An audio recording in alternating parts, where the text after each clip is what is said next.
నమస్తే welcome to our channel 2019 నుంచి 2024 వరకు కూడా వైసీపీ అధికారంలో ఉన్నప్పుడు ప్రతిపక్షమైన టీడీపీని కానివ్వండి జనసేనని కానివ్వండి విమర్శించడానికి అప్పటి ఎమ్మెల్యేలు వరుసగా ప్రెస్ మీట్లు పెట్టేవాళ్ళు. మరి ఇప్పుడు అసలు వైసీపీ పరిస్థితి ఏంటి? మరి వైసీపీ కూటమి ప్రభుత్వాన్ని విమర్శించాలన్నా ఏం చేయాలన్నా అటు రోజా లేదంటే పేర్ని నాని లేదంటే శ్యామల తప్పిస్తే అసలు ఆ పార్టీ నుంచి ఎవరు కూడా రానటువంటి పరిస్థితి. ఇదే కాదు అసలు వైసీపీ క్యాడర్ కూడా జగన్మోహన్ రెడ్డి పైన తీవ్ర అసంతృప్తితో ఉన్నారన్నట్టుగా కూడా తెలుస్తుంది.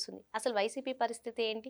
ఇదే అంశంపైన చర్చించడానికి మనతో పాటుగా ఉన్నారు సోషల్ యాక్టివిస్ట్ శ్రీలీల గారు. నమస్తే మేడం. నమస్తే అమ్మా. మేడం, ఒకప్పుడు ప్రతిపక్షమైనటువంటి టీడీపీ కానివ్వండి జనసేనని కానివ్వండి విమర్శించడానికి ఒకరి తర్వాత ఒకరు ప్రెస్ మీట్లు పెట్టేవాళ్ళు. కొడాలి నాని చెప్పుకుంటూ పోతే చాలా మంది ఉండేవారు. కానీ ఇప్పుడు అసలు అధికారం కోల్పోయిన తర్వాత 11 సీట్లకే పరిమితం అయిపోయిన తర్వాత చాలా సైలెంట్ అయిపోయారు. మరి ప్రభుత్వం పైన విమర్శలు చేయడానికి అంటే రోజా గారు, పేర్ని నాని, అప్పుడప్పుడు అంబటి రాంబాబు గారు, ఇంకా శ్యామల గారు వీళ్ళే బయటకు వస్తున్నారు. ఏంటి వైసీపీ పరిస్థితి? ఆవిడ ఉందిగా, హార్మోని వాయించుకుంటా ఉండిద్ది అంటారు. ఆవిడ కూడా అప్పుడప్పుడు వస్తుంది కదా. వీళ్ళు తప్పిస్తే అసలు అప్పట్లో మాట్లాడిన వాళ్ళందరూ కూడా చాలా సైలెంట్ అయిపోయారు. మళ్ళీ వైసీపీ క్యాడర్ కూడా అసలు వైసీపీకి ఏంటి పరిస్థితి ఏంటి, పార్టీ పరిస్థితి ఏంటి అని చెప్పి మనం కూడా వేరే ఒక దారి చూసుకుందాం అనే ఆలోచనలో కూడా వాళ్ళు కూడా ఉన్నట్టుగా తెలుస్తుంది.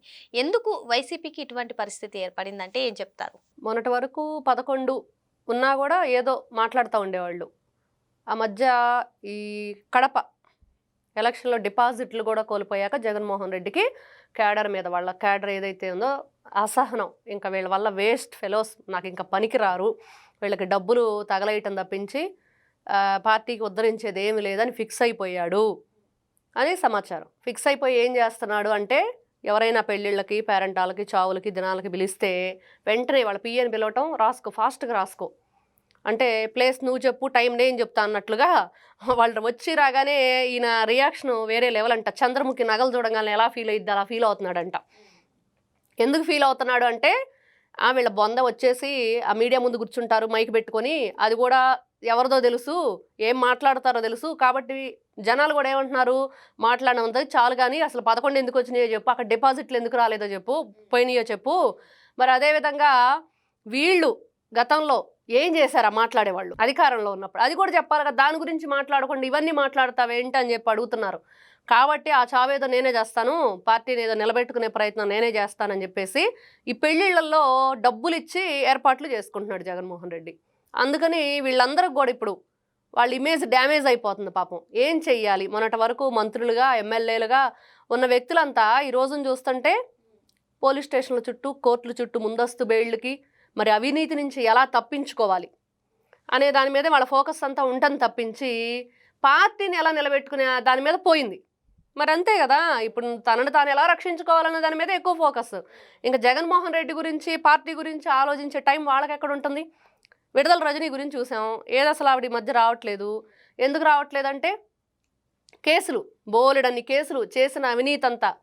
ఆవిడ హెల్త్ మినిస్టర్గా ఉన్నట్లుంది గతంలో, మరి అప్పుడు చేసినవి, ఎమ్మెల్యేగా ఉంది అప్పుడు చేసిన ఇవన్నీ కూడా వరుసగా బోలెడన్ని కేసులు, వాళ్ళు చేసిన అవినీతి, దాని నుంచి ఎలా తప్పించుకోవాలనే దాని మీద వీళ్ళ ఫోకస్ అని తప్పించి పార్టీ క్యాడరు ఏదైతే జగన్మోహన్ రెడ్డి చెప్పే విషయాలు కానీ, పార్టీ ఏ విధంగా ముందుకు నడిపించుకోవాలి, మరి మళ్ళీ వైనాట్ 175 అని ఎలా చెప్పుకోవాలి, మళ్ళీ నేను వస్తా, రపరప నరికేస్తా, కుక్కల్లాగా అరుస్తారేంట్రా అని చెప్పి పేరు నాని మాట్లాడాడు కదా. కరవాలి, కరిచే కుక్క అరవదు, అరిచే కుక్క కరవదు, ఇట్లాంటి మాట్లాడి చెప్పాడు, కుక్క భాష మాట్లాడాడు. అవన్నీ ఎందుకు? వీళ్ళకి ఎవ్వరికి కూడా ఒక సరైన మంచి పద్ధతి కానీ, నడవడిక కానీ, క్రమశిక్షణ కానీ ఏమీ లేవు. నారా చంద్రబాబు నాయుడు గారు క్యాడర్ని ఎలా ముందుకు తీసుకువెళ్తున్నారు, ప్రతి ఒక్కరిని కూడా ఎమ్మెల్యేలతో సహా నిన్న కలెక్టర్లకు కూడా ఏ విధంగా వార్నింగ్ ఇచ్చారు, చాలా జాగ్రత్తగా వాళ్ళ మీద ఎన్ని బరువు బాధ్యతలు పెట్టారు. ఎందుకంటే ఆ బరువు బాధ్యతల వల్ల క్రమశిక్షణ, వాళ్ళల్లో ఈ వర్క్ చేయకపోతే ఎలాగా అనేది ప్రజల పట్ల మంచి అవగాహన. వాళ్ళు, ఆయన ఏ జిల్లాకి కలెక్టర్గా ఉన్నారు, మరి ఆ జిల్లాలో ఏం జరుగుతుంది తెలియాలంటే ఏదో జిల్లా కలెక్టర్ ఆఫీసులో కూర్చొని కుదరదు కదా. వాళ్ళు ఏం చెయ్యాలి, అక్కడ ఏం జరుగుతుంది, మరి ముఖ్యమంత్రి గారి ఆదేశాలు ఏంటి అనేది ప్రతి ఒక్కటి. మన పవన్ కళ్యాణ్ గారిని చూసాం, ఎక్కడో ఒక అబ్బాయి ఎక్కుంటే, నువ్వు దిగయ్య బాబు, మీ మంచి కోసం మేము ఇదంతా చేస్తున్నాం, దిగరా నీ పుణ్యం ఉండిద్ది, రా బాబు రా నీతో ఫోటో దిగుతానన్నారు. ఇలా పెయిడ్ ఆర్టిస్టులను పెట్టించుకోనో, లేకపోతే ఇలా పెళ్ళిళ్ళకి, చావులకి, ఈయనేమో పెళ్ళికి వెళ్ళి ఏడుతాడు, చావుకి వెళ్ళి నవ్వుతాడు. ఆ పిలిచే వాళ్ళకి కూడా భయం వేస్తుంది, ఏ టైం ఎలా రియాక్ట్ అవుతాడో, ఎందుకు వచ్చిన గొడవని. ఇలా ఉంది పరిస్థితి. జగన్మోహన్ రెడ్డి పార్టీని ఎందుకు వీళ్ళందరూ కూడా మాట్లాడట్లేదు, మాట్లాడితే అవినీతి బయటపడిద్ది, అంతే కదా. ఫస్ట్ ప్రజలు అడుగుతున్నారు ప్రభుత్వం గురించి. ఈ రోజున వీళ్ళు అంటున్నారు మా మీద అక్రమంగా కేసులు పెడుతున్నారు, మేము మాట్లాడుతున్నామని. ప్రభుత్వం ఏం చేస్తుంది?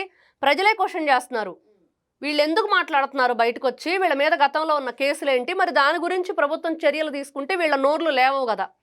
అసలు ఈ పార్టీ ఎవరిది, ఎవరు పెట్టారు, జగన్మోహన్ రెడ్డి చేతిలోకి ఎట్లా వచ్చింది? ఒక చావు నుండి పుట్టిన పార్టీ మనుషుల చావుల్నే కోరుకుంటుంది, ప్రజల క్షేమాన్ని వీళ్ళు ఎక్కడా కూడా కోరుకోవట్లేదు. మరి గతంలో వీళ్ళు చేసిన పనులేంటి, నారా చంద్రబాబు నాయుడు గారి చరిత్ర ఏంటి, మరి ఆయన ఎన్ని సంవత్సరాలు ముఖ్యమంత్రిగా ఉన్నారు, ఎన్ని సంవత్సరాల రాజకీయ జీవితం ఉంది ఆయనది. మరి నిన్నగా మన బుట్టి వీళ్ళు ఇంత ఇదిగా వాళ్ళని అవహేళన చేస్తూ మాట్లాడుతుంటే ఈ రోజున అధికారంలో ఉంది ఎవరు అనేది ప్రజల్లో క్వశ్చన్ వస్తుంది. కాబట్టి జగన్మోహన్ రెడ్డి కూడా అర్థమైపోయింది, ఓహో ప్రజలు మా నడ్డి విధంగా విరగ్గొట్టేస్తున్నారు, ఇంకా 11 పరిమితం చేసినా కూడా అసెంబ్లీకి రమ్మంటే రారు, ఇక్కడ ఓవరకు మైకుల ముందు వచ్చి మాట్లాడుతున్నారు. ఇప్పుడు అదే క్వశ్చన్ పెద్ద వాళ్ళకి క్వశ్చన్ మార్క్ ఏంటంటే, ఆ మైకుల ముందుకు రావడానికి కూడా ఎవరు ఇంట్రెస్ట్ చూపించట్లేదు, కొందరు బలవంతంగానే వస్తున్నారు అని చెప్పి అంటున్నారు. మేడం మీరేం చెప్తారు? బలవంతమే. ఆ రోజున మీకు ఒక సీను, బొత్స సత్యనారాయణ గారు ఏదో ప్రోగ్రాంలో కళ్ళు తిరిగి పడిపోయారు. ఆయన ఆరోగ్యం బాగాలేకపోయినా కూడా బలవంతంగా తీసుకొచ్చిన పరిస్థితి అని చెప్పి ఆ రోజున అందరూ మాట్లాడుకున్న విషయం. మరి అంతే కదా, ఈ రోజున ఎవరైనా సరే ముందుకు వచ్చి ఎందుకు మాట్లాడట్లేదు? అవంతి శ్రీనివాస్ ఎందుకు వెళ్ళిపోయాడు పార్టీలో నుంచి? ఆయన ఉన్నారు మరి రాజశేఖర్ రెడ్డి, ఆయన ఎందుకు వెళ్ళిపోయాడు? అక్కడ ఉండనివ్వట్ల వీళ్ళెవరు. అంబటి రాంబాబు పక్కన కొంతమంది వర్గీయులు ఉన్నారు, వాళ్ళందరూ కూడా ఈయన్ని వ్యతిరేకిస్తున్నారు, వైఎస్ఆర్సీపీ పార్టీ వాళ్ళే. మరి రజనీ దగ్గర మరి రాజశేఖర్ రెడ్డి, ఆయన కూడా ఎందుకు, వాళ్ళ వర్గం అంతా ఎందుకు వ్యతిరేకిస్తుంది? చిలకలూరుపేట వస్తే ఒప్పుకోమని చెప్పి వార్నింగ్ ఇస్తున్నారు. ఈవెన్ నిరసన కార్యక్రమాల్లో కూడా వైసీపీ క్యాడర్ మేము పాల్గొము, మీరేం చేసుకుంటే చేసుకోండి అని చెప్తున్నారు అన్నట్టుగా కూడా తెలుస్తుంది. అవును, ఇప్పుడు మొన్న అంబటి రాంబాబు ఏదో రైతు పోరు డిఏపి గురించి చేశాడు. ఆ రోజు ఎవరున్నారు అసలు? రైతులు ఎవరున్నారు అక్కడ? ఈయన ఒక ఎకరం పొలం వేసి నేనే రైతునంటే కుదరదుగా.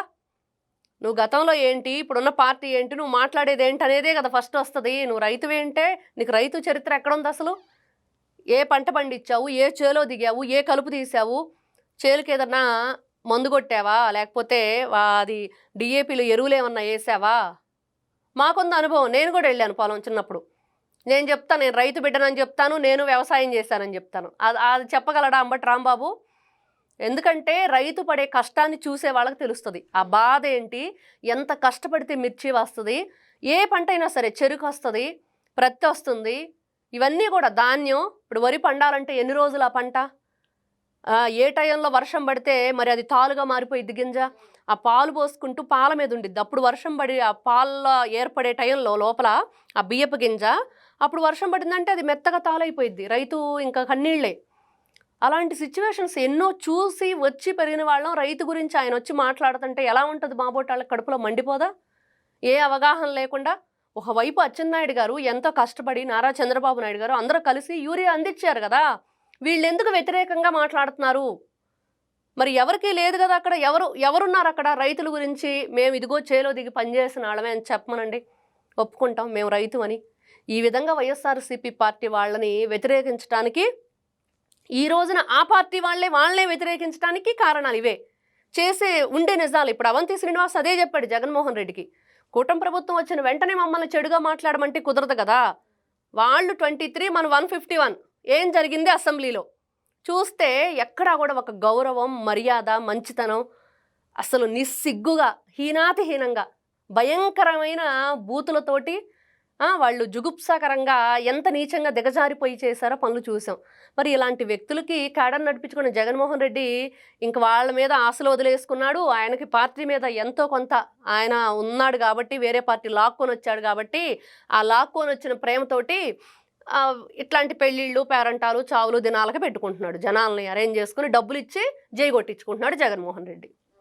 మరి మొత్తానికి జగన్మోహన్ రెడ్డి చేతగానితనం వల్ల వైసీపీ నాయకులే కాదు, వైసీపీ క్యాడర్ కూడా పార్టీ చేజారిపోతుందని చెప్పి శ్రీలీల గారు చెప్తున్నారు. మరో అంశంతో మళ్ళీ కలుద్దాం. Thank you. నమస్తే అమ్మ.